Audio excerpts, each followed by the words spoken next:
Wrestling to the Max, Monday Night Raw Review.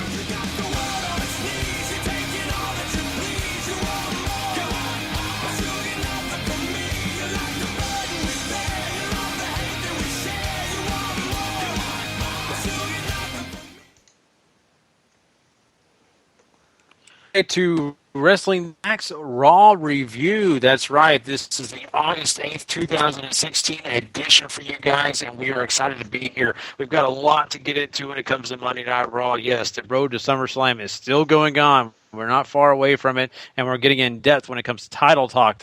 Trust me, it's really cool. Just to let everybody know, hey, this is a show that we like to, pimp a little bit, but it's also part of a great network, and that is the W2M Network. Everybody go there and check us out. We have a SmackDown live review we'll be doing on Tuesday night. You don't want to miss that as well. Plus, we'll do our normal episodes of Wrestling to the Max, which will be episodes 207, part 1, and actually Tuesday on the download for you, and part 2 on Friday morning on the download for you guys. So we want to give you guys a heads up about that, just in case it's your first time checking us out. But besides that, that's just a little housekeeping here. Let's get into this thing, guys. We got some Monday Night Raw to talk about. Go ahead, Sean. Apologize if I don't know, you were coming in a little weird there at the beginning. Yeah, you were a little robotic. Oh, I'm sorry. We're doing a new thing with Call Note to record our shows, and I think I probably started it a little too fast right before we started, so that probably cut me in and out. So, but here I am.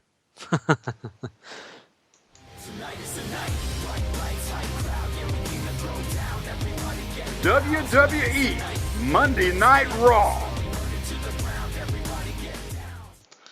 I don't know why I just played that thing. I forgot it. We didn't change the actual old Raw thing, but that's my bad. I don't know why I played that twice. But anyway, yeah, Raw from Anaheim, California, in the Honda Center. I don't know, you guys. This felt like another one of those just Raws. But, I mean, they are gearing up to go to Australia and New Zealand after SmackDown. In fact, SmackDown will, I think, be sans quite a few people, if I'm not mistaken, when we get to that show on Tuesday, Paul. So, I guess get ready for some of the top guys not to be there, which could be bad or could be good. That'll be interesting. Yeah. So, we start off with Enzo and Cass. Last week we started off with Sasha and Charlotte, and then Enzo and Jericho showed up. And this time it's Enzo and Cass, and they went through some talking about the deal with Enzo was almost had it with Sasha, and then Jericho had to come and ruin it. And I love just some of the stuff that Enzo was talking about here was funny. And Jericho makes some fun about Enzo and Cass, calls Cass Enzo's maid. And then he brings out Kevin Owens, who's watching his back. And love that when they got in the ring, it was funny because there was a part where Jericho was talking about the hip-hop hobbit over there, but he was looking at Cass. And Cass was like, "You were clearly looking right at me." And everybody started laughing. So we have the Jericho and Enzo match that gets made. I thought this was actually pretty good as far as, Enzo's not... I mean, it wasn't anything, again, like totally spectacular or whatever, but I thought Jericho sort of helped Enzo get through this. And Enzo's not known for being the, world-class wrestler or anything. But I think it could have been certainly much worse. And then we get Enzo and Cass and Jericho and Kevin Owens officially made for SummerSlam as well, all in this opening about 30 minutes or so. Gary, you worried about they're going back to that old Raw formula already? Yeah, it is kind of worrisome a little bit. I can't lie about that. I kind of, have my enjoyments out of this, and then I kind of have those worries you're talking about. This was okay. this really didn't jump off the page for me. I love Enzo and Kaz. Those guys do a great job. Every week I watch them. I just enjoy them. But I don't know. This is not a very heated up feud. I get it. We've had 1 week of Jericho and Enzo going back and forth. That's not enough yet to get me really thrilled. And just them throwing barbs at each other verbally does not just thrill me right now. Adding in Kevin Owens is great. I love Kevin Owens. He's fun. But once again, I still don't see the Kevin Owens connection with Jericho just because he wants to have Jericho's back. It kind of is a weak thing for me right now. I don't know. Maybe I'm just stupid, but I just don't feel like I'm invested right now.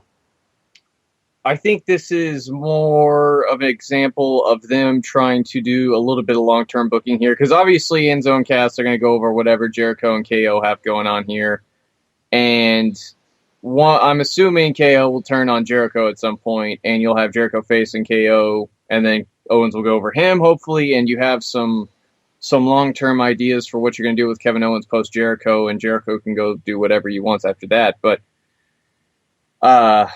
probably tour with Fozzy, I would hope. But at any rate, just Jericho and Enzo are not the two guys you want in the ring together. And for what was it, say 10 minutes? Jericho's slow. Enzo isn't terrific by himself, and I don't know. It doesn't sound like a match made in heaven, if you ask me. No, and it makes me really wonder if the only reason they did this week is for maybe next week for them to have Kevin Owens go against Kaz. Mm-hmm. And I that's fine. That's fine for me. I wish though. And if they did, I missed it, but I don't think they announced that. And so, see, another missed opportunity there, because that excites me if I'm getting to hear that that's going to be happening. And once again, this was fine. Nothing bad in this. I mean, I love Chris Jericho, probably one of my favorite wrestlers of all time. But just this is just not heated up enough for me to get too involved in, if I should say it that way. That's fair. Certainly, I think y'all pretty much summed that thing up right there. So we should, we get Braun Strowman squashing another jobber. They did the interview backstage this time. So, they didn't get to do the whole in the ring stuff that they've been doing there with Byron Saxton, which I thought was a little bit upsetting. Always better to get that. Did you like it though? It's Braun. Yeah, I mean it's Braun squashing people. So it's just a squash, and it's not that great. But let's be honest, I do like the change up. I know as fun as it is to see the guy getting interviewed in the ring and watching Strowman walk down the aisle and seeing the fear in their eyes. I did like to change up a little bit here because it's one of those. This isn't something that we haven't shown before, so let's change it up. Even though it's the same thing, we're going to change it up. He gets to walk out second while Strowman waits in the ring. I like that addition. Once again, it's a squash, but I do like the change up. It's a squash. The production change up sounds a little nice. Obviously, there's only so much you're going to get a guy to say week to week, but I mean, we're at where we're at with Braun, and I don't know how long this was going to go, but we'll see what happens. Sean, do you like the ploy on the fact that the kid was scared out of his mind? Like he joined, it was going to be part of this, and he couldn't even talk. So I like. Well, it's better than they've understood that they've kind of made the jobbers the stars of the thing the last couple times, especially James Ellsworth, who's become such a huge deal now.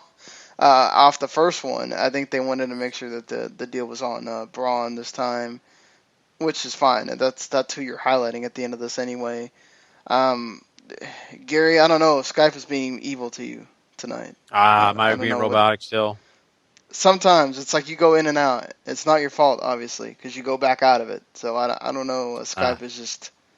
Oh, you want to try? Oh, you can't. You can't disconnect because then it kills our video. It does kill the video, and I think the video is the reason this is happening because it does that every episode. You just don't get to be on my side of the fence. I get to get disconnected from you guys quite a bit during the show usually. So. Oh, really? Yeah, That's weird. it slows down. I hear you talk, you stop, you come back in. It's just the way this thing works with Call Note. Very weird. It might just be the pull on your laptop, like what it's doing to the extra power it's having to use. Probably that might be something. I don't know. Probably so. Yeah, we'll have to figure that out at some point. But we do get, part of one of the attractions of this Raw was Mick Foley had told Daniel Bryan that he welcomed him to Raw on the show, or he would eventually, so they could sort of get this thing with Brock and Orton, them crossing over shows kind of dealt with. So you're going to get a lot of Foley on this show because Stephanie, I guess, is getting ready for the Australia-New Zealand tour, or just not there, or whatever. She was not there on this show, which actually was sort of refreshing. You just get Foley. But you get a little bit more general manager influence than I think we have seen in a little bit for the past two shows. You get him with Sasha Banks, and Sasha Banks talks about how she wants a handicap match at SummerSlam. She just wants to take care of Dana Brooke and Charlotte, and then Foley makes a match for later on Raw where it's just her and Sasha Banks, Dana Brooke. And if Sasha wins, then she gets the one-on-one match SummerSlam. Dana Brooke wins. She gets the handicap match instead. So once again, adding context to what we're seeing. Totally appreciate that. Appreciate that a lot. And appreciate that even in little things, guys. Like, we've noted that they are not using the actual... When they're talking about the tag team title reign that New Day have, they're talking about the WWE tag titles, the ones that were made for SmackDown in the original brand split. Well, in a little bit of a side note, like right after he mentions that, he actually mentions that Demolition holds the World Tag Team title reign, the longest reign, for 478 days. And that's actually really nice that they do stuff like that and make us understand that we're not dumb. We can look up things and understand that actually really isn't the longest reign, but it's nice. And speaking of New Day, you get the one spot with Sean P. Diddy, Puff Daddy, whatever the hell he's calling himself these days, Combs, and Mick Foley still backstage is also a very nice, subtle plug for Bootio cereal, as everybody was eating Bootio cereal during this. And, of course, Diddy is now, he's kind of pulling the Jay-Z role that Jay-Z does he's done for the last couple of years. I think Drake did it one year as well for the NBA 2K games, where he does the soundtrack. Well, Diddy is doing the soundtrack for WWE 2K17. So that's also why he was there. And he's also going to be on the ESPN segment on Tuesday. So they're doing this injury angle with Big E. And here they just sort of do the thing with Bootios. And then later you have a Dr. Gallows and Anderson segment as well, which I thought was really funny. What did you think of all the stuff here with Foley being involved various times throughout the show here, Gary? Whether it's in a ring or backstage, he makes the Rusev match with Cesaro later. He tells Rusev that he's got the match with Roman Reigns at SummerSlam. What did you think of the general manager involvement here? It wasn't too bad. I think they went pretty heavy on it. You just mentioned several different places that Foley was on this show, and yes, it was well fitted. It needs to be, but I think some of it probably could have done without Foley at times. I'm a big Foley fan, and I'm not hating on the guy, not hating on the work he did, and he's entertaining. But it did seem at times they were kind of overusing the general manager, if you ask me. But once again, I mean, there's a reason they're doing it. They're still getting people used to it, and not only that, hey, it pays for that new suit that Foley's wearing. So I mean, he's got to get his use out of it, I guess. But it wasn't so bad. I love the fact that they kind of talk about Big E not being there during that whole New Day segment with P Diddy, and of course you got Foley there. That makes a lot of sense. They kind of gave you a little bit of what's going on, and I enjoyed that. Of course the cheap pop Booty really funny too. So it was nice to see. But for the most part, the Foley thing was fine. I didn't have any problems with it. Just thought it was a little overexposed. Obviously, I don't know how this plays out, but it sounds like smart booking and very different wrinkle to the tag team division, and especially the New Day. When you have a 3-man team, you can do stuff like this because Big E is obviously the House of Fire, comes in and wrecks shop at the end of their matches, as you've seen throughout their entire title reign this go around. So switching out to make it Kofi and Xavier, who are much smaller than Carl and Gallows, makes a lot of sense. So them mocking him and targeting Big E and all this stuff is good stuff. I don't know how much of a fan I am of all the GM involvement. It sounds like some of it is pretty forced, especially the segment where him and Brian are talking. But if you didn't have the cross-band promotion thing going on for SummerSlam, I don't think any of this would be happening right now. So yeah, they did revolve it around the Brock and Orton thing. So, which I will say, one of the best freaking things on the show was the Brock and Orton video package that they aired, going through the history of OVW and how Brock doesn't give a crap about that. He doesn't even respect Orton. He doesn't see Orton as anybody, but he's a B-level guy, and Brock is like A+ level guy.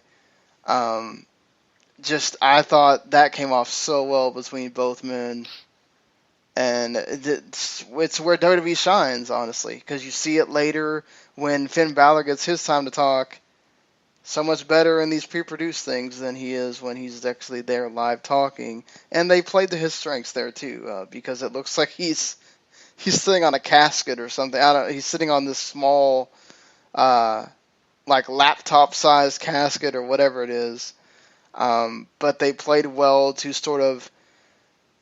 Gary, could you believe that they actually talked about the meaning of Finn's name and showed like all that stuff with the mythology in Ireland and all that? I was like, I can't believe they're letting him talk about that. You would think that would just go over so many people's heads.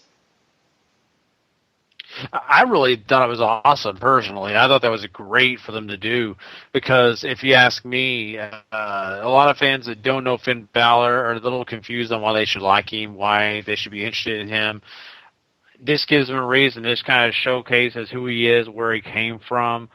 I love that. I love the fact that even Seth Rollins points it out during his promo, about about Finn Balor's name and all that kind of stuff. So I loved it. I loved all the imagery. They showed all the imagery of, the old, I guess you would say, paintings or storybooks, whatever they had of those old Irish legends. So it made a lot of sense. It really did, to kind of play that into the end result being basically Finn Balor saying that, he's going to meet the demon and that Rollins will meet them. So very interesting, and I'm kind of shocked me. I didn't think they were going to use the demon this quick. I thought they were going to wait a little bit before they used him. And Rollins cut one hell of a promo as well. I thought, again, he delivered promo-wise there. Just talking about... he covered some stuff from last week, but, man, I thought he was super strong there, and he's just gotten so good at doing the Triple H type. I'm going to go out there... Yeah, I'm killing about 15 minutes, but you're going to listen to every word I say, kind of thing. Mm-hmm. Yeah, and I want to agree with you on the Orton and Lesnar package. Wow, I mean, because I originally thought this is going to be stupid. It's going to be the same stuff I can fast forward to this. No, actually, it was really good, and they kind of gave you some history, OVW stuff, all that made it. And it was also nice to see that Brock Lesnar just doesn't give a F about Orton. I thought that was good. The really fun thing that I like about this entire Brock Lesnar-Randy Orton match is that this is something that could have main evented so many times in the past 10, 12 years if Brock had never left. And it's such a fun... It's almost like a what-if scenario happening here at SummerSlam this year. Like, this could have been something more, because this is clearly two guys who, if you go back here watching 2003, 2004, who WWE was banking on to carry them for the next 10 years, and it worked out for one of them, and the other one left to do something else. So that's really fun. I'm not surprised at all that Finn's breaking out the Demon this early for SummerSlam. It makes sense. He's got the big match for the big title the first time, all this other stuff. And then going into background about him. That's what I've been wanting for so long for the WWE to go back to, giving us character exposition, talking about meaning, telling us why these guys matter, and it sounds like they knocked it out of the ballpark with this segment. I mean, we were talking about Jericho and Owens. So go ahead, sorry, Kerry. Oh no! I want to mention. Say, I basically want to ask you this question, Paul, really quickly before we move on to the next thing. Okay, so I've no Prince Devitt, Finn Balor, whatever names he's used in the past. The only reason I was a little bit surprised about the Demon thing was because I kind of find it's important. Yes, he used it in NXT multiple times, but those times were very big matches. Not that this isn't a big match. This is definitely a big match. But my question about this is this going to be too soon only because maybe he could lose? Or do you really go into this thinking as Finn Balor, the Demon, he's going to win? I think if you watch NXT, you have a good reason to think he's going to win. He's lost before as the Demon. Obviously, he lost to Joe, dressed as the Demon and all that good stuff.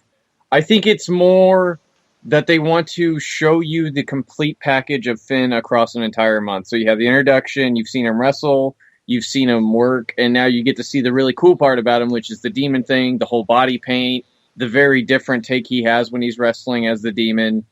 And, I won't be surprised at all if him and Seth go 20, 25 minutes at SummerSlam. I really won't. And I think these are two guys that you're counting on to really knock the ball out of the park as far as wrestling goes, and I think they're more than up to the task. And when you have, if you're going to have Finn go over, there's no better way than to let him do it as the Demon. So, kudos to them for going this far with the character and really getting the machine behind Finn going into this match. Yeah, and that's what I'm looking forward to. I really hope that is the case. And my only fear is that maybe he is the Demon and loses. Yes, I get it. He lost in NXT as the Demon, but we're talking about a new audience here, and I really don't think they're going to respect the Demon part of his character if he does lose. But that's just me. Well, if you believe things that are going around right now, apparently the lead thought is that Finn actually might win. Mm-hmm. So, just saying, right. It's out there that there's really no better way than to really announce a new era by making Finn the champ for Raw right off the bat. I think that's a good idea, and it's creative. It's very creative of them. Yeah, because, SmackDown's doing their new era thing with Apollo Crews in the Intercontinental title, and I could definitely see, as long as Miz has held that IC title, I can definitely see Apollo winning that as well to sort of bring that in for SmackDown. So, I think, like you said, Paul, it's not only that, I think it's just they seem to be very high on him, and you started the whole making a star on Raw, you need to finish it. Mm-hmm. At SummerSlam. I don't think you can play that card of, well, if he looks really good in the loss, it doesn't hurt him. He's so new. I don't know that you want him to take a big loss like that yet. That's my fear. It's a very fair point. But at the same time, you got somebody who's, they've banked on before and has done very well in Seth. And, I won't say losing will make Finn look like a bed of roses, but if he does look good, I don't know if you're going to have too many gripes, especially if he takes Seth to the limit and, all that stuff. It just all depends on how they book it out, Especially because you're probably going to have that with Dolph and Dean. Mm-hmm. So do you want to do that twice? Where you're both your the guy that everybody expects to be champion and Seth wins, and then your champion that you already have is the one that retains. You got to do a surprise of one of those, I think, right? Or unless they're banking on the surprise being that AJ goes over Cena. True, that's also possible. Or that would feel like not a surprise, but it would feel like that needs to happen. Mm-hmm. Because of Cena not being around so much. Right. I'm absolutely with you there, but they might feel like that's a surprise enough of AJ beating Cena again. True. Gary, what do you think? You think that they have to pull a surprise at one of the two big titles? I kind of feel like it would be helpful, at least with one of them. I think that for me personally, I definitely want to see Finn Balor do well, and I want him to win, especially since he's got that demon character thing going. But if it wasn't for that, I would honestly would love to see AJ Styles win and beat John Cena as a maybe a big surprise. I think all of us going in just look at this as Cena's already booked victory. He'll move on and do American Grit, and we'll go on and see where AJ's next thing is. But I kind of feel like demon character for Finn Balor. I think that's the big part right now. I've got to hang on that, so I'm hoping that's the big surprise. Yeah, definitely we'll have to see what they decide to do with that. You also got the surprise of maybe Randy Orton wins and beats Brock. That's another. Hell, they could just make that whole show a full surprise. It is SummerSlam, and it would be the final cross-branded thing that they have for a couple months. So that would be the show to sort of really usher in a whole. Okay, this is what you're getting for WWE now. Expect the unexpected has kind of been their motto, sort of they've really wanted to do with these shows. Especially, even though it seems like one that we thought we were going to get, a guy we thought that was going to be returning is apparently not for a while now, but we'll talk about that on the other show. But just, yeah, it would go along with their motto if they do pull a lot of these matches being a surprise. But, talking about surprises, guys, a sort of, I don't know if it was a surprise necessarily that it happened, but Sami Zayn beats Kevin Owens clean at Battleground. What the hell? Where's he at? What's he doing? How are we doing nothing with Sami Zayn right now? I'm a little bit surprised myself. Sami Zayn has been a big part of the shows when we, got this thing going early with Raw. But now all of a sudden he's kind of disappeared, and maybe it's something we don't know. Maybe I'm not saying injury, but maybe they're going to put him back on the shelf for a little while and let him do some maybe live events, but not let him do TV. We saw with Sasha Banks leading up to this whole big women's championship, thing for her. They had her away from TV for a while. Maybe I'm not saying that Sami Zayn's up for a big title run or anything like that, but maybe they've got him stashed away for another big bout coming our way. And of course, that'll also kind of cool down a little bit more of that heat between him and Kevin Owens. They really should have jumped on that though and put him right in the U.S. title picture. I don't know. The only thing I got for you is the Torriano. They had to put that other guy on. Yeah, the guy. The guy. Yeah. Well, really, what could he be doing right now, though? It seems like they've got almost everything else set. The U.S. title picture looks to be in flux from what I've been reading about all this stuff. Yeah, it's possible that they could pull a... It seemed very definitive, though, that, okay, Cesaro lost, even though you did have the ref bump or whatever. Could they do it because Roman's still not really getting the reaction that they want? I guess it's possible. Could they pull a Cesaro and Sami Zayn as a pre-show match, I guess, maybe, as your two contenders to whoever... I'm not going to complain about that match, obviously, but I guess that's possible. But other than that, I just don't see anything other than them just doing a random battle royal. And okay, well, this is how we get him in there. But as far as a match goes, it's they got really nothing. He lost to Seth, and then that's it. Mm-hmm.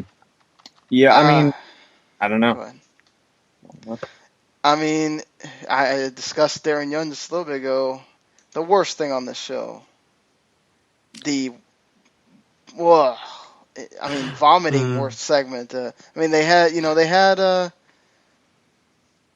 Titus O'Neil doing that vomiting gimmick for a while. I feel like they just vomited on Raw for 2 minutes. Just, ugh. What the hell was that? I don't know. I just can't figure it out. Why do you would sit there and do that for that long? It is what it is. I get it. They want to showcase Darren Young somehow, but come on, let's think of something better than that.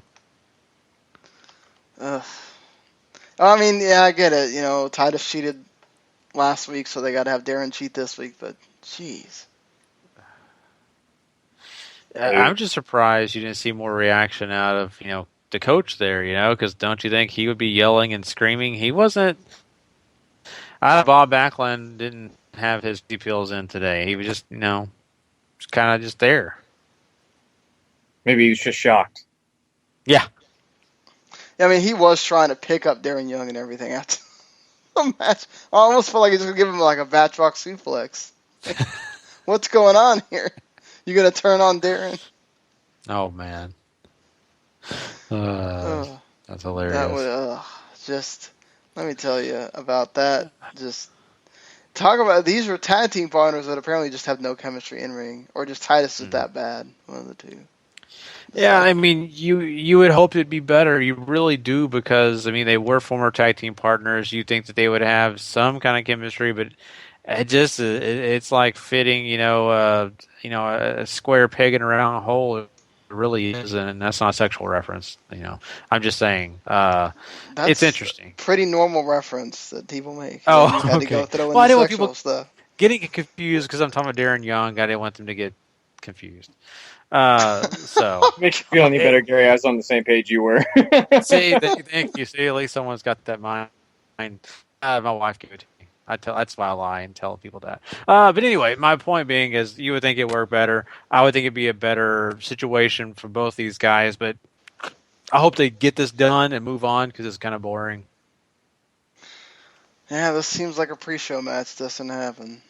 Yeah, I mean, they came into this with nothing going for Titus, and Darren's only had the Make Darren Great segments again, and nobody's really gotten into it. I mean, call it a wash. Move on. Well, not to bring this up again, but, you gave me a great segue with the square peg and round hole reference. Neville and Sin Cara being a tag team against the Dudleys. Neville wins with the red arrow. Bubba was pissed at Devon. I don't know. Is Bubba finally going to get a singles run here? I don't know, but Sin Cara and Neville is a tag team. All right. It seems like night of the mixed tag teams, guys. Yay or nay? And I'm more on the nay part. It's just, I get it. Yes, it's a theme. Both these guys are small. We're going to put them together. Okay. Kevin Owens, Jericho, good heels. We're going to put them together. Come on. But I guess I get what they're getting, into here. They've got to have a way for them to face somebody. The good, tag team to face is the Dudleys, or the heels, or the good, guys if you want heat. Okay. I get it. Just not that great. Just, it was fine. If you want to talk about ring work, everybody involved did fine. But at the end of the day, it was just a way to really make Neville look good. Yeah, I mean, Canadians attract Canadians, and Flippies attract Flippies, Gary. That's what they're going with here. Whatever works. I guess you're right. Yeah, there you go. At least in theory, it works. Yeah, I mean, at least Sasha and Dana Brooke had a better match than the last time they had a match. So I appreciate that aspect. Sasha Banks wins, and we're having the singles match on SummerSlam like we would expect. But hey, gotta see Dana improved a little bit. Yeah, I mean, she, must have been working, a little extra overtime and trying to get back to where she at least needs to be, and that's average. She does need to be better than average, but hey, I'm glad having average, especially out of her. So I'm okay with this, no problem. All this makes sense. I really felt like there was really going to be a possibility that Dana Brooke could have won this match because of the fact that the stipulations here that Foley gave was, of course, Dana Brooke, she wins, then that means that she gets to be involved, and it's a handicap match for the title. If not, Sasha Banks gets what she wants, and she gets Charlotte alone, and no Dana Brooke at ringside. I like that part of it. It makes sense. This match isn't bad. They had the controversy in, so It seems like to me that we're getting closer and closer and leading up to eventually Charlotte just booting Dana Brooke because she's not doing any good. I mean, we do TNA on our regular show, and another person, kind of like Dana Brooke, if you ask me, Allie, who's a much better wrestler. Let me just say that first of all. But Allie kind of plays that role of someone who's kind of an ambassador. But I think she's a better ambassador than Dana Brooke, for God's sakes.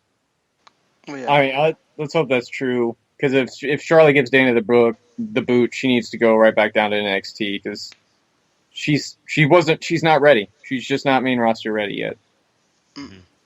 She's not. Why build all this heat, Sean? Why build all this heat on Dana? Because Dana is definitely doing all this wrong. To me, Charlotte doesn't seem patient. Her father wasn't doing that much wrong, and she booted him. It seems like she would boot Dana for a lot less, if you ask me. Well, I mean, she thought that her protege was going to do better than her dad, and she's not, and she has a shorter leash right now. On if you're going to be on her side, then you got to be profiting for her, and she's not doing anything for her, so why have her there? Mm-hmm. Yeah.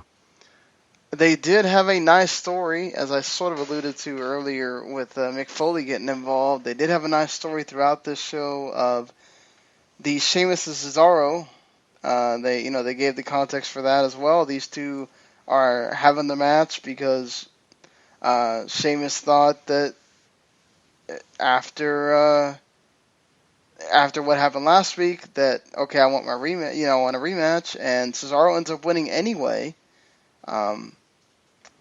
And they did sort of allude to a ref bump, but they didn't do it there. And Cesaro wins with a roll up.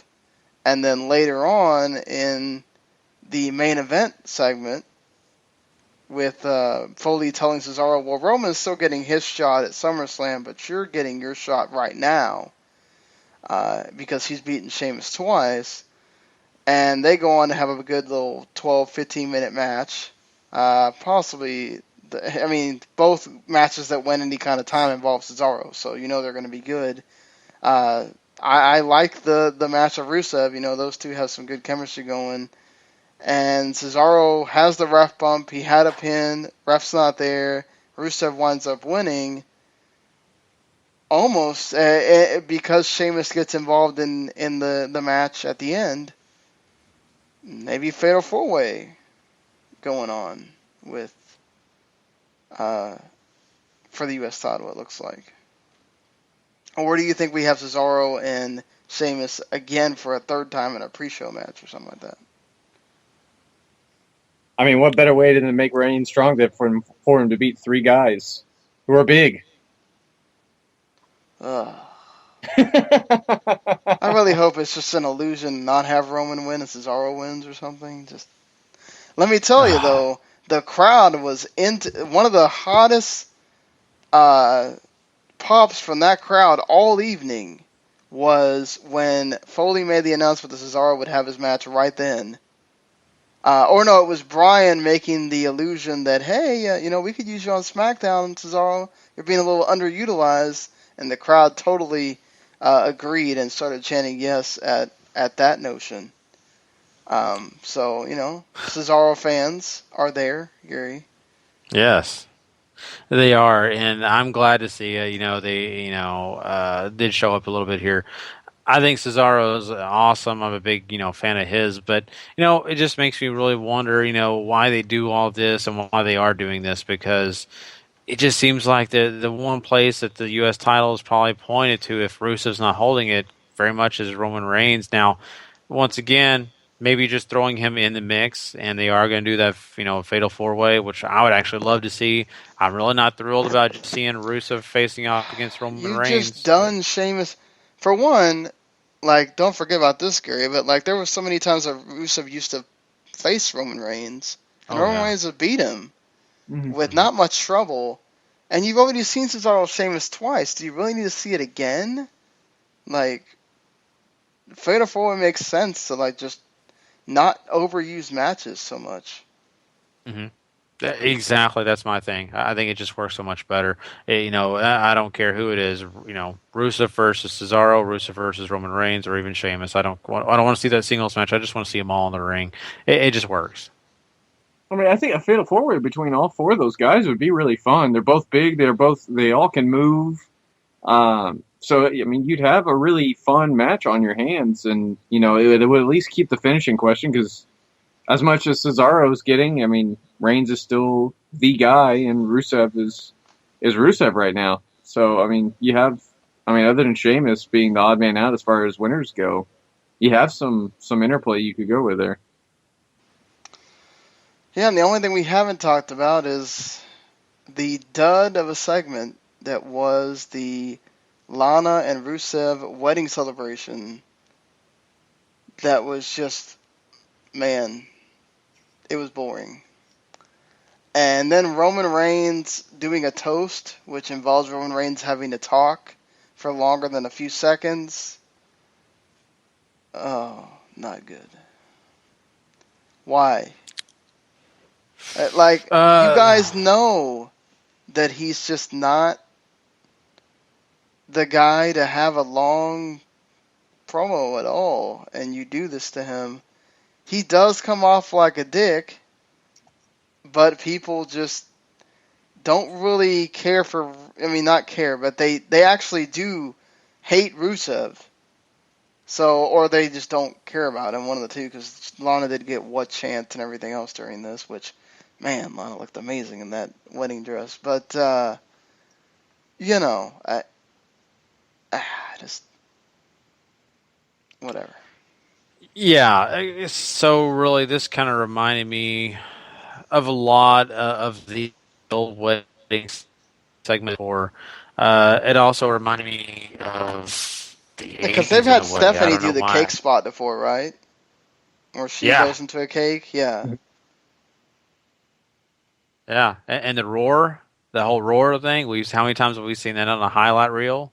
They try to recreate that. That didn't go over well, if you ask me personally. You're not going to recreate Stephanie doing the whole screaming lady thing. That's for it's just that's almost the poster child. So this was. I'm trying to kind of phrase it. This wasn't awful, but it wasn't all that entertaining. I think Roman Reigns came off a little bit better than he has in the past, but still, as much as you try to play it off like he's the cool cat, as he's the guy coming to crash the party, I still am not buying into it. I feel terrible. I want to, in a way, so I can maybe join in with that redemption of Roman Reigns craze that Vince McMahon is trying to get us all to get into. I just not.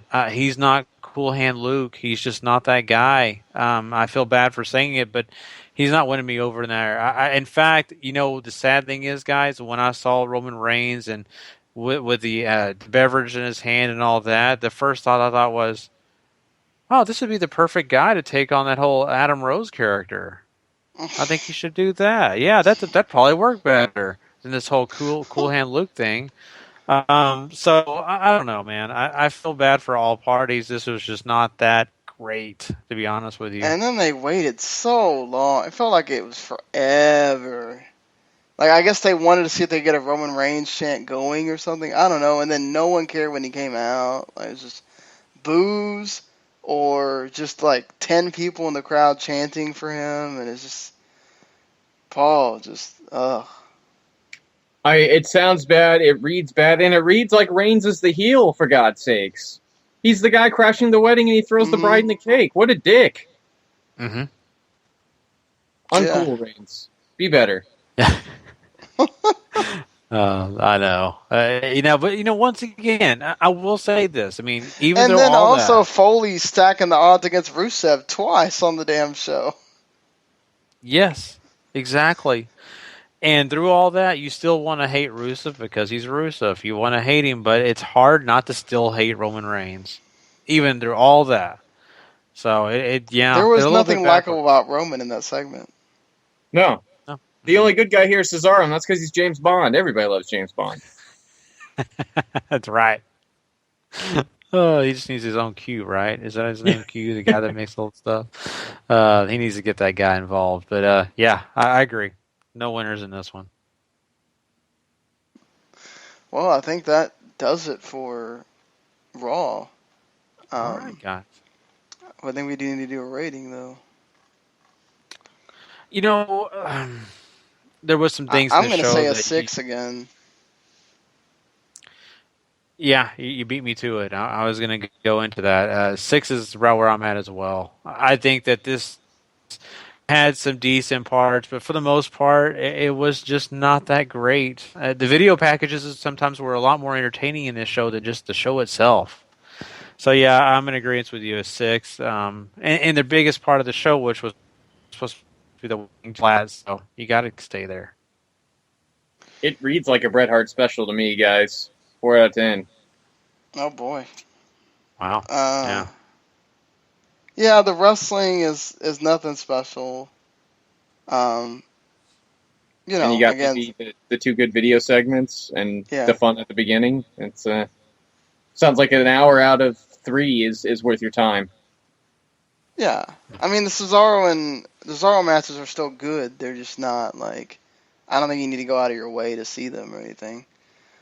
But yeah, just it's another one of these. Just okay. There's Raw. It's gonna be interesting with SmackDown on tomorrow because a lot of the guys are going for the New Zealand and Australia tour. So we'll have to see with what we get with what's left of what is a very small roster already.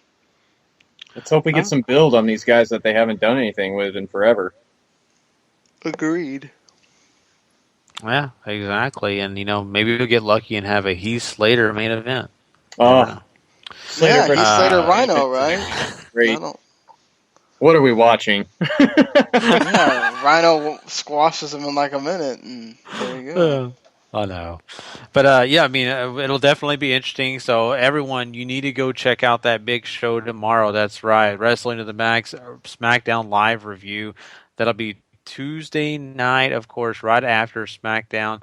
It'll also be on demand in the morning, on Wednesday morning for you guys. So go check it out. Don't miss that. Just like this review, it's going to be a lot of fun, lots of great opinions, and you don't want to miss a minute. And just to let everybody know, once again, I was a little bit robotic, probably still robotic a little bit here. I'm trying to get through it. But just to let you know, we do have part 1 and 2 of episode 207 for Wrestling to the Max this week coming your way. You don't want to miss a minute of the action. That'll also be available for you on Tuesday morning and, of course, on Friday morning for you guys.